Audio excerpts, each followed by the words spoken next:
Bande ko balandimbo tunabino so partout vous êtes. Tozaka na kata mboko na biso Kinshasa.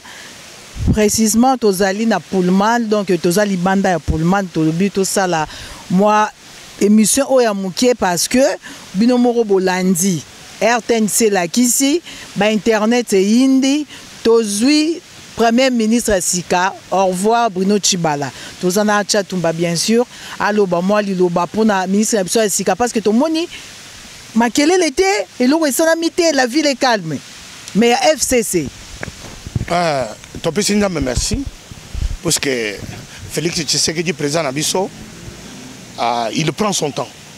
Vraiment Congo est une chance. Il y a un président avec un charisme, il y a des degrés Oyo. Avec une intelligence, un président cohérent, concret, stable.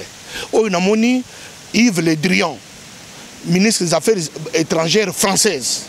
Oyo Ayaki na Lumbe na Paris, à la nomination, à l'annonce du résultat définitif na Cour constitutionnelle. Il n'avait pas compris les enjeux.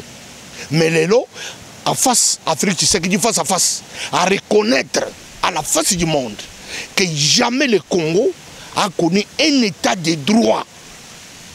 L'acte lié à la parole. Un président de la République, tout ce qu'il a dit, il l'a fait. Simultanément, aujourd'hui, le 20 mai, date d'anniversaire, il y a jumeau.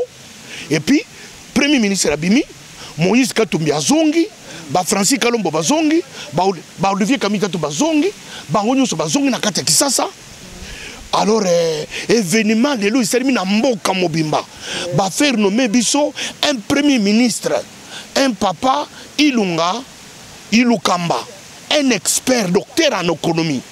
Papa a bandi kozara docteur depuis 1979, 79 pour les Congolais.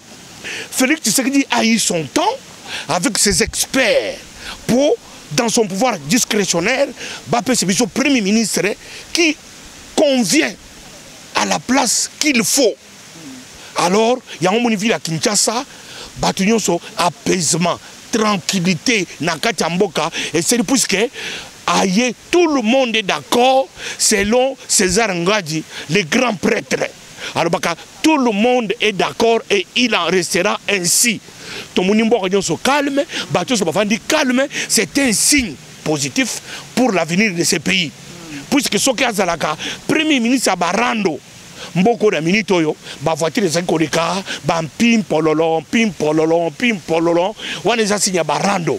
Mais le corps de na un état de droit, Oyo Yves Le Drian, Yemoko a salué. Et puis la France a décidé d'accompagner pour la première tranche un signe positif avec 300 millions d'euros. Pour accompagner l'action, il y a un chef de l'État congolais pour un excellent état de droit, pour la décrispation politique, tout ce qu'il a promis, il l'a fait.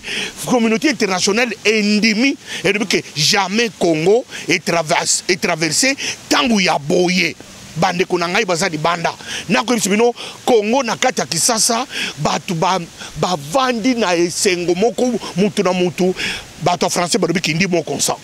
Tout le monde est là, calme, pensif. Puisque Moutou Banombe Premier ministre, c'était un expert. C'est lui qui avait les projets, il y a des réformes, il y a des entreprises publiques. Nyonso. Moutou qui chargé à des réformes. Plusieurs fois vice-ministre, plusieurs fois ministre. Aujourd'hui, dernière fonction Azaraki, PDG à Société nationale chemin de fer congolais, SNCC. Ça n'a casier judiciaire vierge. Maboko pembe kaneti président. Pembe le président biso maboko pembe bakuteni bato maboko pembe bande konangai tango bazako zoyer bazo directeur à cabinet bakiti na premier ministre trio wana nazo bisa congolais. Tokolokota kafufu na se tokoloka mikate na se tokolokota ekokweya nzambe terika kaboke neige bande kowe na Congo pour la première fois un pays à climat équatorial tempéré neige kokweya na Afrique na Congo précisément tokomona neige lobi na tongo bande konangai toko risqué naza yibisa binoke toko risqué lobi tomona neige ekweya nakata ville à Kinshasa, nakata République démocratique du Congo. Poto est commis à Kinshasa. Poto est commis déjà, bon c'est déjà, t'as déjà biso to bateau, poto to y déjà, puisque neige kalate ezo kokoya, puisque tout ça qui cause là, premier ministre Naboye, a tikala kozwa na Congo te, depuis histoire à Congo et banda, baza ba trampa ba Lumumba. Aïe, FCC, aujourd'hui mon toi FCC, mais tout le monde est d'accord. Calme, Cash, d'accord.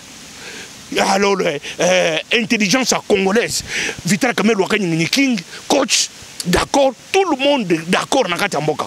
Mboka, tu sais qu'on passait le temps de sérénité très élevé. Bande Konangai, beaucoup risqué, tout le monde est dans Tongo, le 21 lobby, neige quoi. Ok, d'accord, merci Chatumbande, Chatumba Lobby. Donc voilà les amis, la ville est calme, mais tous en abisso calme, yo bitumba quelque part ezate. Kinshasa mobimba bitumba ezate, tous très calme. Congo mobimba to chati na ba province. Donc calme ezali, tozu premier ministre Sika, o tous aki na ya Kalabuno Chibalake. Avant to kata mo émission na biso poto ngai to lobela. To lobela ngo parce que biso tellement tous en kata masolo, il faut to loba.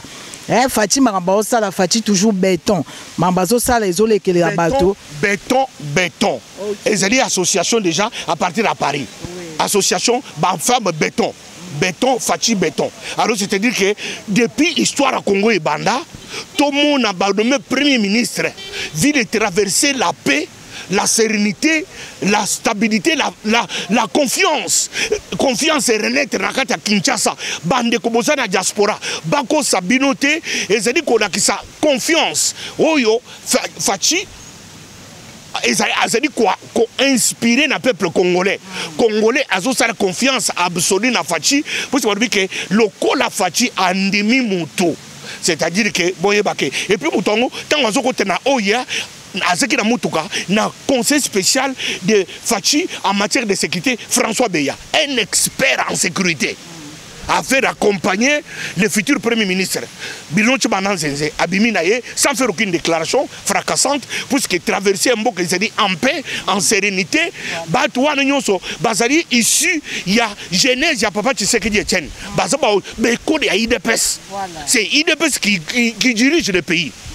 Bato IDPS baza na ngolu pona kozwa kimie boye na côté na bango nde baza ko diriger mboko na ba façon tout ba nani olengankoi bato IDPS bango ni baza katela Bruno Chimbala IDPS bango nyonso vraiment ba Vital Kamerhe ba uti IDPS c'était IDPS c'est Martin Fayulu IDPS bango nyonso IDPS to munelo ba Francis Kalomba to bwaki bangunda na poto compte IDPS Olivier Kamitato Baouti, IDPS, Moïse Katou Baouti, IDPS, c'est-à-dire que Bande Konangai retrouvaille à peuple congolais.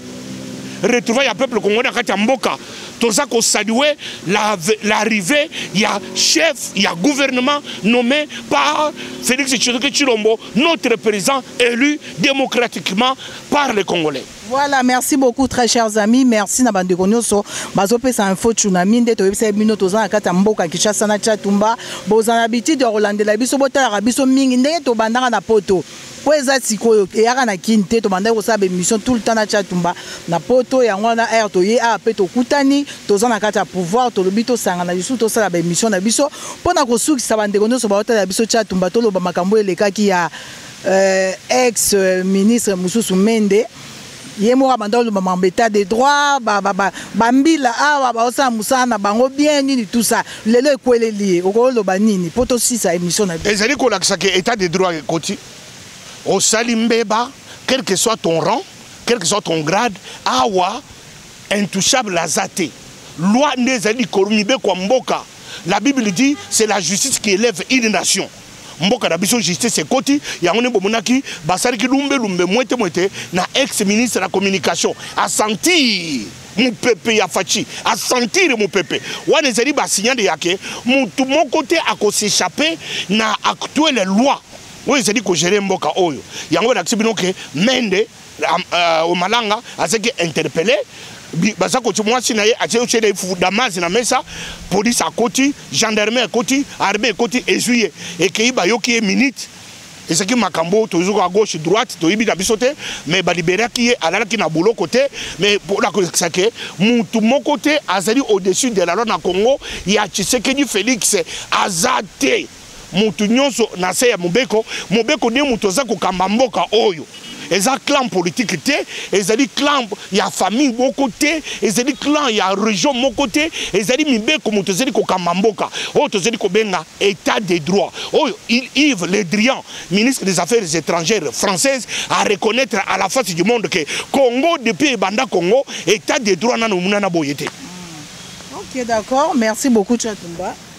Monde de la fin kaka na biska chura mboma yeba déjà que premier ministre là Papi Genebe déjà que toujours premier ministre yebisanga Jean Paul yeba déjà que premier ministre a été nommé déjà par Félix Tshisekedi Tshilombo il y a FCC mais sérénité za na mboka kimia pour na kosekebe congolais to sangani to za na kati ya coalition makambo ya mukolo mwana muke izate mais dans la patte mutu nyonso to sangana tout ton mboka parce que mboka isa ba congolais et mboka d'une part il y a opposition d'autre part il y a pouvoir te et mboka ba congolais et c'est l'opposition et c'est le pouvoir ba congolais kaka o ya de ki congolais ko de moninga congolais azate biso tout congolais batu bakufaka tangu lisa sebeta kana mboko yo et pour ka muyanzi te et pour ka muluba te et pour ka muyaka te muyombe te lisa sebeta ka pona congolais tout to boye makamwa masasi yangomuni bambusi nyamwisi bango so badubike bazozonga tozozele bino tozozele baigwe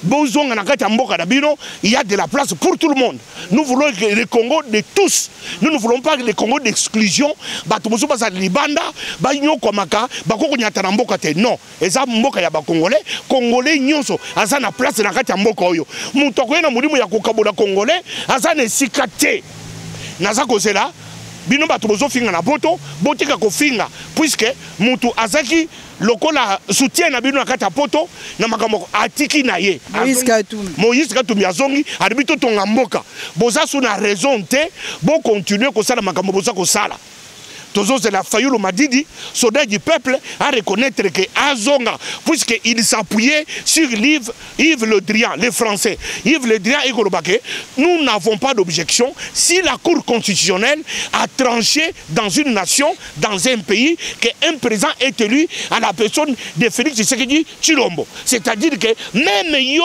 Fayulu Martin, aux amours Namboka Oyo, aux soldats du peuple, au Bundinaki Tshisekedi, Zonga Totonga Mboka, tu as de la place, c'est notre pays pour nous tous.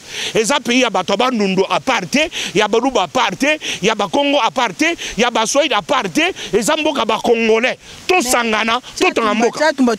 Moïse Katumbi lelo, mais normalement, la Moukande Bazaki, nos mamans Martin Faye, lui fallait qu'il découvre, mais tout le monde a voyagé. Mais, Tozali ko saluer que Atinda qui délégation. Nous pouvons nous donner une confiance. Il y a que Aza intègre, c'est un garçon intègre, alors qu'il y a un agenda, mais a une délégation et qu'il y a représenté. Donc ça dit qu'on salue que moi, nous voulons tout en Amboka na Batunyonso. Nous avons Namboka na Vandi, na Namuke na Tongo, na Muni Fayulu Martin ses déclarations, na pourquoi Moïse Katumbi a ses déclarations, na Tongo kuna Kamere Vital a ses déclarations, kuna Tchatumba Gangi, tout ça la Balion, tout en Amboka. OK. Merci beaucoup les charismatiques Tchatumba, merci les amis, merci Nabandegonio Sobatalanga, Juif Noir, Maître Dona, en tout cas Batunio Sobapé Sanga confiance Batalanga Info Tsunami, bon continuer toujours à Rotal. Tobi ke Batumususu, Bazo Finga, Bazo Lobara Ande Tchatumba Bazo Lobame, Biso Tozana Kapona Musala, idéologie Zara Moko pour soutenir Mokonzamboka. Donc voilà les amis, Natiki Bino, Mbala Simato Kuta na émission Nanga 100% Fachi, on est là pour travailler donc Tobunda Nangoka Bonde Zalaka. À très bientôt. Bye.